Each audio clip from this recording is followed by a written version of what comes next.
Oh my god, Ritz, I don't give a fuck if it's in line. Just fucking flip the card. No, I was trying to change a setting so stuff would stop popping up. Okay. So I'm interviewing today for a new author. I work for a publishing company, and I'm looking for a new author to sign to help make some good books and make a fuck ton of money and maybe make a movie if you catch my drift. I'm up first, and I'm sure I can tell you my amazing story. First of all, it's a story about a magical spray. Okay, I know it sounds a little far-fetched at the moment. Just bear with me. This magical spray has amazing properties. Basically, you know pepper spray, right? You spray it in the face of the face of people who might be wanting to do you harm. Okay. Yeah. So it comes in a bottle similar to that, except when you spray it in the face of people who come up to you or just anyone really, they actually turn into a small adorable animal called a fluffkin, and basically it's about this person who wants to turn the entire world into fluffkins. That's the initial part of the book. Okay. That's setting up the scheme. All right, you know what I mean? So is this a children's book then? Yeah. I mean, it might get a bit more adult depending on what happens with the other cards. I'm going on the fly here. So it could be a young adult novel. I mean, yeah, okay. It's definitely a young adult. It's definitely a young adult novel because the reason this person initially starts spraying people and turning them into fluffkins is because they are worried about being sexually assaulted. But fortunately, they have the foresight of mind to buy a chastity belt to protect them, if you know what I mean, all the time. And it's not just any. It's one with an electric shock built in. So if anyone does get to it, they're fried. But if the fluffkin spray fails, that's the other thing. That's like the other reason. A second line of defense. Yeah, their motivation is they want to rid the world basically of all men because all men are rapists. So obviously, so that's why that's happening.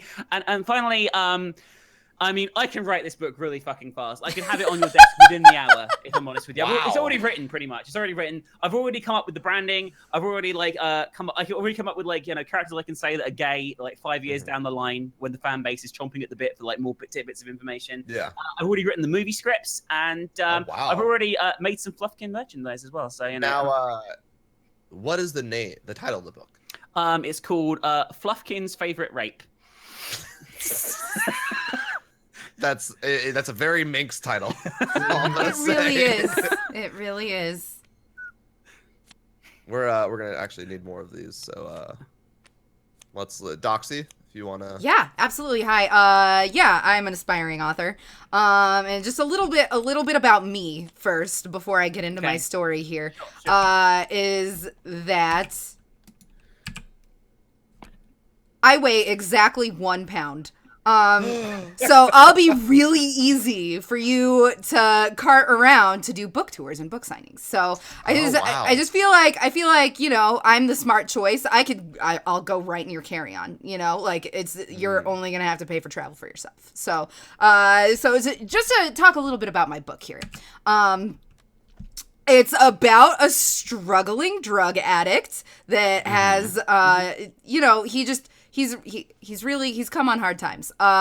He's really starting to feel the effects of his drug habit. But what drug does he take? What drug does he take? It's crocodile. Yeah. Okay. It's crocodile. And he's starting to really feel the effects. But what was unforeseen is that it's had a different effect on his body than most people's bodies, where it's destroying his brain, but giving his body incredible superpowers. So he a bit like Killer Croc. A lot like Killer Croc, actually. This is basically Killer Crocodile is what it's called. So, yeah, that's what's happening with my book, and he has this amazing utility belt that is modeled after the utility belt that I'm going to bestow onto you to carry me around in.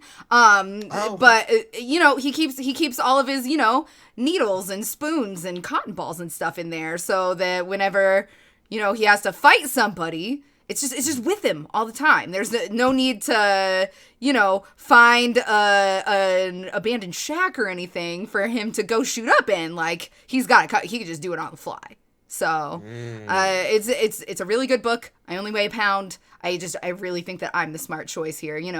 Things are looking rough in America, and I think that a lot of people will be able to relate to this story. I agree. Wow. What's your Jeff, novel? you gotta walk that stuff out, buddy. So I'm really honored to have this moment to tell you about my new book, which is called Really Bad Aim. That's actually just a working title for now, but it's okay. So basically, it's about a man and a woman who have been trying to conceive a child for a really long time, but his sperm just has really bad aim. Just not even his sperm. Like when he actually gets it in, like sometimes it's the belly button, it's the ear, it's the nostril. But when he does get it in there, the sperm is going that way and that way and that way, everywhere but the bullseye. So yeah, they're just really having a hard time conceiving a child. Also, there's Jesus Christ. So he is told about this legend that anyone who wields this flaming sword will just have the perfect aim. And actually, it turned out to be a euphemism. The flaming sword is his penis. And also because he had gonorrhea. So, it turned out to be a whole fallacy thing. And he found out maybe that's why it was actually affecting him. He had the flaming sword all along and he didn't need it. In fact, he needed to get rid of it. And that was the issue that he was facing. While all the while, it's raining. That's how he puts it out. The flaming sword was just had to go out and just it's another euphemism. But yeah, he goes out. It's just like the rain out in that moment. He's having that whole soliloquy in the open rain, and it douses the fire of his flaming sword. And then he goes back in and is able to finally conceive. Wow. I'm crying. I've got a single tear running down my face right now. That is an emotional journey. It really is, yeah. It's... Ritz, can you summarize these amazing novels? I can sure try. It might be tough. So we had Minx's spray, magical spray that it turns everything to, what would you call them? Fluffkins? Fluffkins, yeah. Glad to remember. Adorable. With their chastity belt.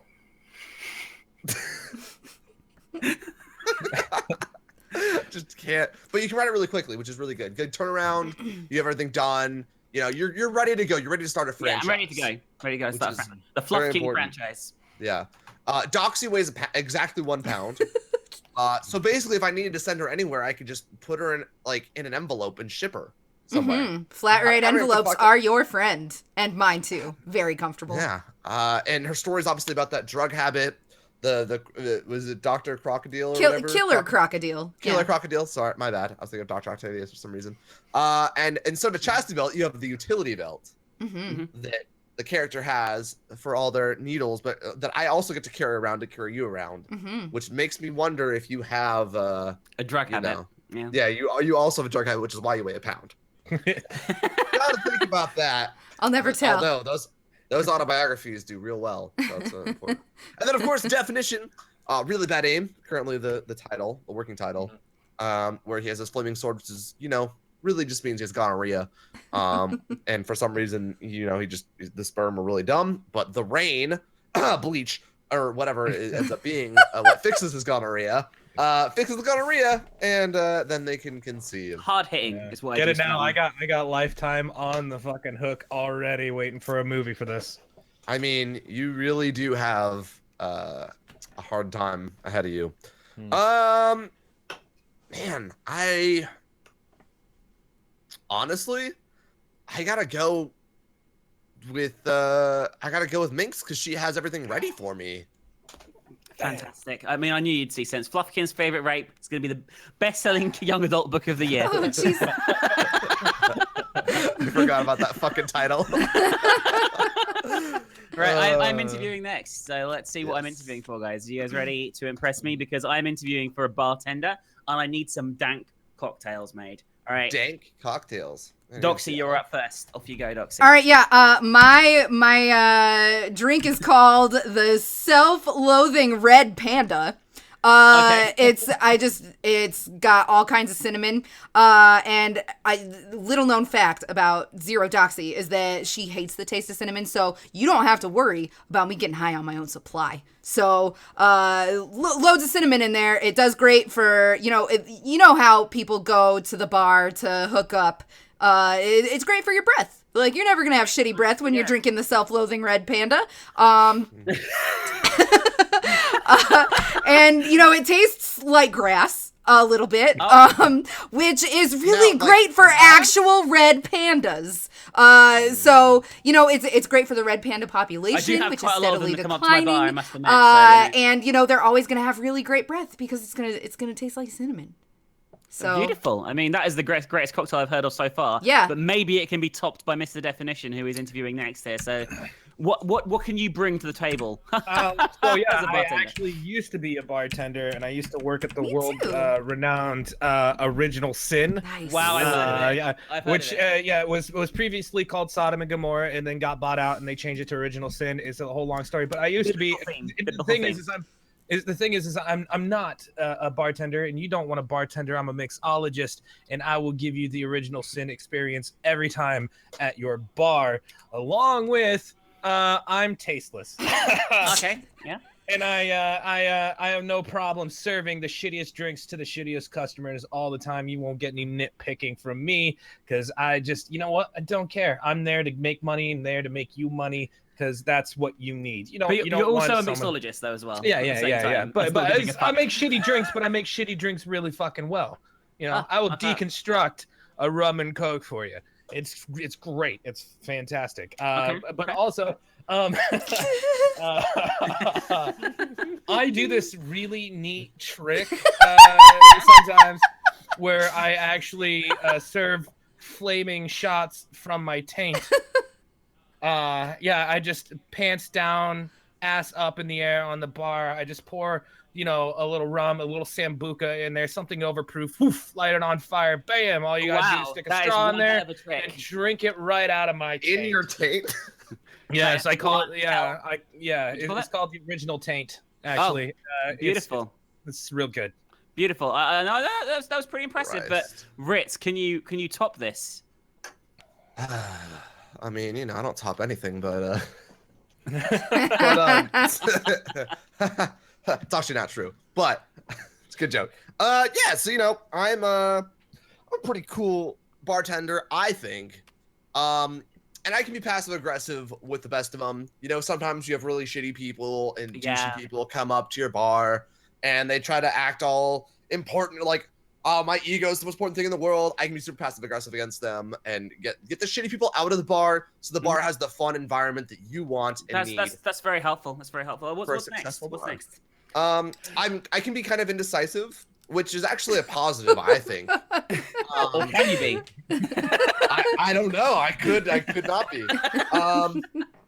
Obviously, I can get my stuff done, but I'm never sure what is the most important to do. So instead, I make the drink that I think is the most showy, so that all the people in the bar, while they're still waiting, they're seeing a better show.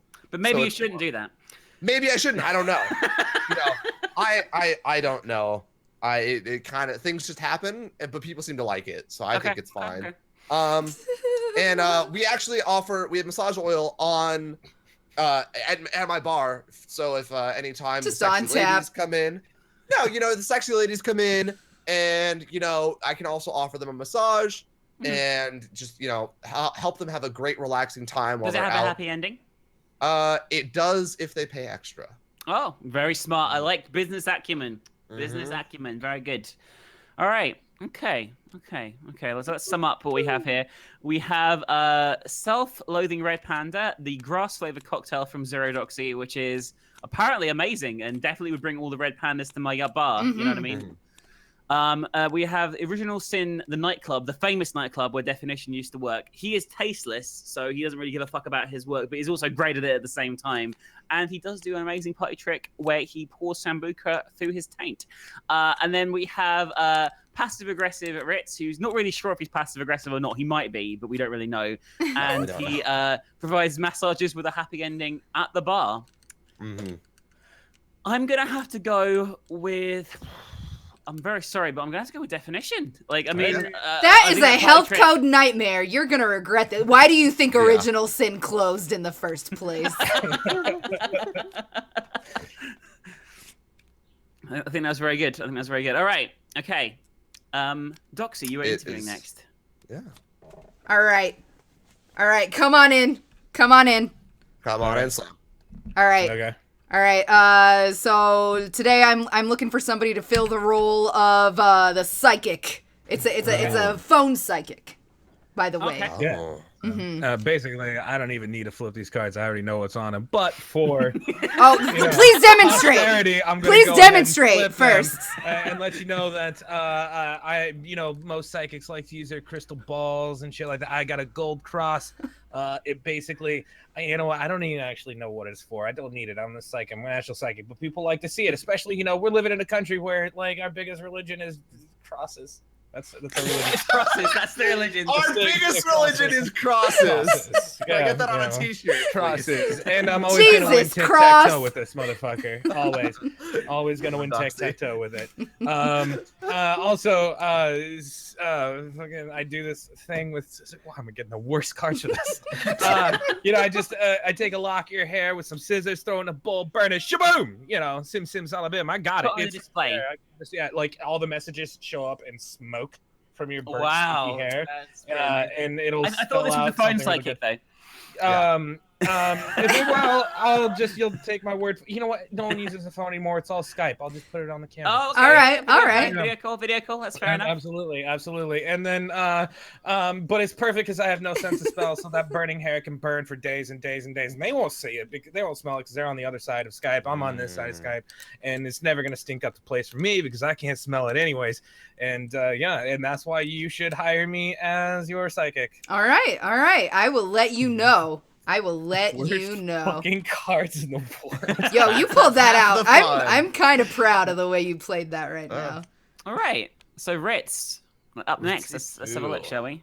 I am a psychic, and I'm going to be starting my foray into phone psychicking. And I actually started being a psychic because of those old decoder rings. All right. I thought they were super interesting and kind of like mystic. Mm-hmm. And so I see. it got me into the mystic arts as some people may like to You call know, it. I've got a closet full of them. Full of them. Right? Yeah. Very important. It was a great way. It helped have me have my psychic awakening. Open the door for you, would you say? Yes. I think this is a great card, actually, for this one. For some reason. It's actually so. I'm actually a pathological liar. Okay. Which you don't know if that's true or not. But no. So my clients, I really do have really great reviews. But I don't let my clients know the bad news because I think that I should only be telling people the positives. You keep them coming back when they need a pick-me-up. I like it. Exactly. So I will lie to them about the unfortunate things that'll be happening in their future. Their stillborns and all those fun things that are going to happen to them down the line. They're not going to know that from me. All right. All those stillborns. Okay. All the stillborns. I'm clinically depressed. Aw. So you could really use this job, huh? This job would really mean just so much to me. If not, I'll just have to go back to playing with my decoder rings and lying to people. And I really think that this could turn my life around and we could make something beautiful. And maybe we could even get this on TV someday. And I can lie to the masses. Do love a sob story. All right. Ooh, I didn't get that one. All right, Dinglebot. can someone deal me the cards, please? I got you. All right, Doxy. I know you're going to pick me already because I'm a psychic and I know these things, but just for posterity and make it fair for these two losers here, I'm going to show you. I take a lot of pride in my work. You know what I mean? I feel I'm a 100% genuine psychic. Yeah, nobody needs a shameful psychic. Future, I can see the past. I know that my work is some of the top quality psychic work out there, and nobody, not one person, has ever come away dissatisfied. Even when I told them about their stillborns, they were so amazed by the quality of my work. They were like, "Wow, I guess I'll just have to have a stillborn then." And it was great. I mean, I was so prideful in my work. Next up, I mean, this is a little unconventional, but I hope you'll bear with me here. One of the ways I read people, I know I can't do this over the phone, but we'll improvise, is I screw them. We use the call center as a sex line anyway, so... Oh, perfect. Well, we do a little bit of phone sex then. Basically, I feel that when you make that emotional, deep connection with someone, when you're screwing away, as I like to say, you get inside their brain a bit more. You can read them as a Absolutely. person. It's like reading tea leaves, except you're like, having hot wet sex instead. I feel like you're Basically. kind of scring me right now, if I'm gonna be honest. Exactly. All right. Yeah, we're sure you're not screwing these people like in a bad way. And one of the ways this is a little unconventional as well, but one of the ways I like to do this. Basically, my great grandfather owned a suit factory many years ago, and I actually inherited the suit factory, and I have a lot of spare 3-piece suits. We're talking tens of thousands of them. Okay, tens of thousands. So at the moment, every time someone comes to me for a psychic consultation, they get a free 3-piece suit, and it's a great way. It doesn't cost me anything because it wasn't mine in the first place. It just The inventory's already there. I like it. Exactly, and I could go. I'm sure we'll have quite a lot of clients, but I've got quite a big backlog, and I feel that it's an extra incentive for people to sign up with the best psychic in town. Absolutely. So there you go. All right. Well, see, all right, we've got the psychic Definini with his gold cross that tells him the future as he cuts off people's hair and doesn't smell it as he's burning it over Skype. We've got the great Ritzo, who was inspired by decoder rings, is a pathological liar. Or was he? Or was he? Who never gives people the bad news, so they're gonna keep coming back to him for a pick me up, and he could really use the help right now. He's clinically depressed, or maybe he's just feeding me a load of baloney. And then we have the great Minx who takes a whole lot of pride in her work. She's essentially a psychic hooker, if we're gonna be honest. And she also comes with that sweet consolation prize of the 3-piece suit. But to be perfectly honest, I gotta give it to the great Definon. The great Definon, because he got really screwed with those cards. So Minx used the same intro to her interview as I did, and you would think naturally she cheated and took it from me, but I'm so psychic I knew she was gonna say it and stole it from her. All right. All right, so this is the last round. All right. So I hope you all are ready, because I am in need of a new celebrity impersonator. Oh, for our I say Ritz upcoming does a late great night Nicolas show. Cage, by the way. I hear Ritz does a great Nicolas Cage. I'm actually just stealing this idea from Craig Ferguson for our late night show, so I'm going to need someone who's as good as Jeffrey. So what do you guys got? All right, so I'm a pretty cool celebrity impersonator, I think, at least. Does your daddy think? You know what? We don't talk about that. So I think that I'm a pretty good impersonator of older gentlemen. Mm-hmm.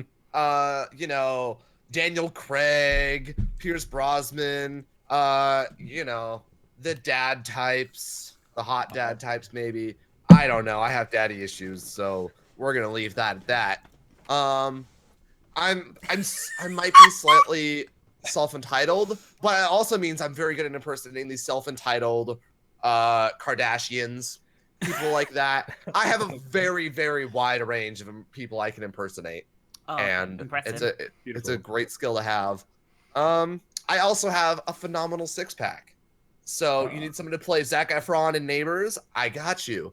You need someone to play someone else who's ripped in some other popular movie right now? I got you. What I really need to know is, can your six-pack impersonate Arnold Schwarzenegger's six-pack? Seeing as he's pretty daddy as fuck, I'd say yes. Okay, great. That's all I needed to know. All right. I guess I'm up next for the job of celebrity impersonator here. Death, prepare to have your mind blown, okay? Blow All me. right.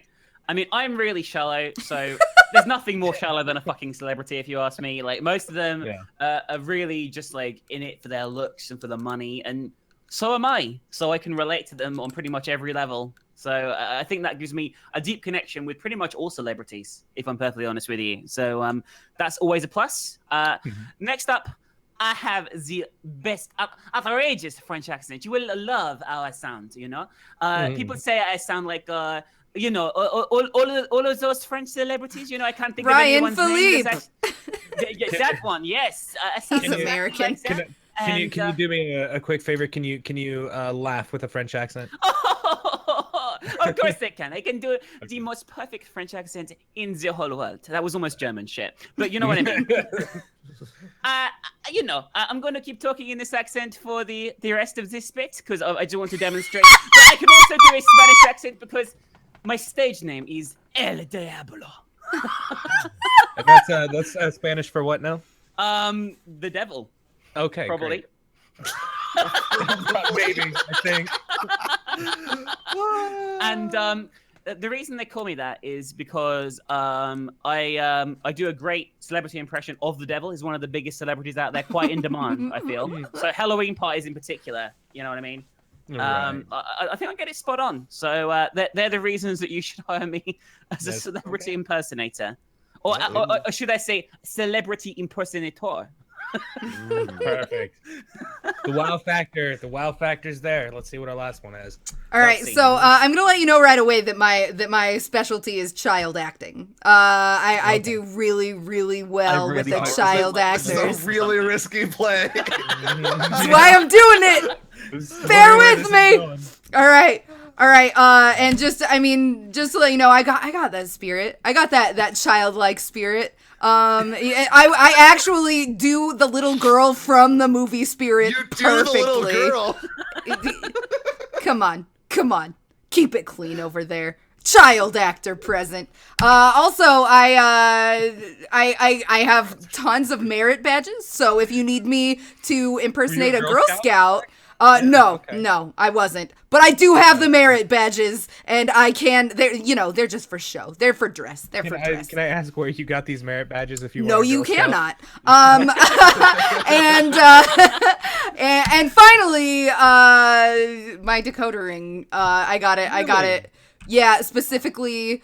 I don't know if you've seen the movie Christmas Story. By the way, you drink more Ovaltine now? I drink all the Ovaltine, and and speaking of which, I do an amazing version of each of the children in that movie as well. Okay, yeah. Can you name the children? Can you do the 7-foot lamp? Can you? We got Ralphie, we got Travis, we got Randy. We got Blitzen, right? Yeah, and there's Santa, and there's You'll Shoot Your Eye Out, and then there's the leg. I do them all. Okay, great. Wow. I know. Just real quick, because I know my last interviewer does a French accent. Can you do a French accent in the famous line from A Christmas Story? Oh, absolutely. Me I've or never seen A Christmas Story, by the way. No. My last. Can you do it? I want to know if your French accent has been. I'm garbage at accents, by the way. I can't put my arms down. So it's French. Yeah. Yep. Yeah, okay. Horn, Beckett. Oui, Eiffel Tower. Okay. Can't put my arms down. I would have gone well with that. Oh, fragile. Fragile. That's a pretty good interviewer. I know that our late night show is kind of a hit with the sex offenders list. So, but yeah, we've got our first interviewer who may or may not have some self-entitled daddy issues, but they have a rockin' six-pack that is also a great impersonator. But we have a very shallow French, not French, but impersonating French, called the El Diablo, which is a little confusing. That's kind of a fusion of cultures there. But we have someone who questionably has a lot of merit badges, but was never a Girl Scout. But they've got spirit. Yes, they do. They've got spirit. How about you? And they are super probably high on Ovaltine right now.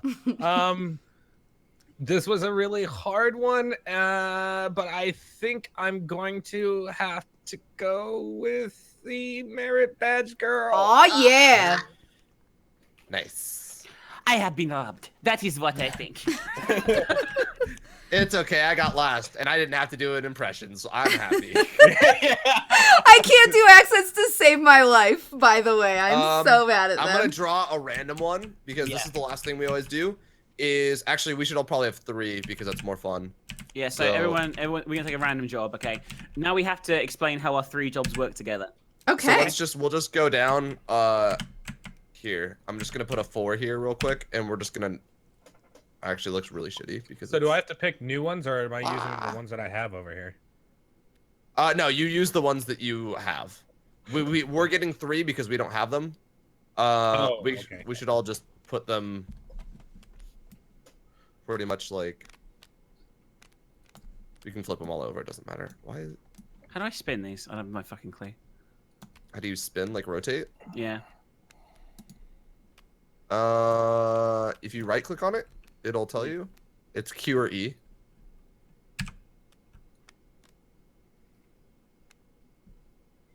All right. Oh my god, this is all over the place for me. You can actually do them all at once if you can. Yeah, right. but I can't. And then they're all uneven. So what we'll do is we'll just put them back here. Do you want these spun? Or... Yeah, and then you can rotate with right click if that's here. I got them. I'll do them for you so you don't have to look at this magic. Look at that magic. So that's my job. Stop.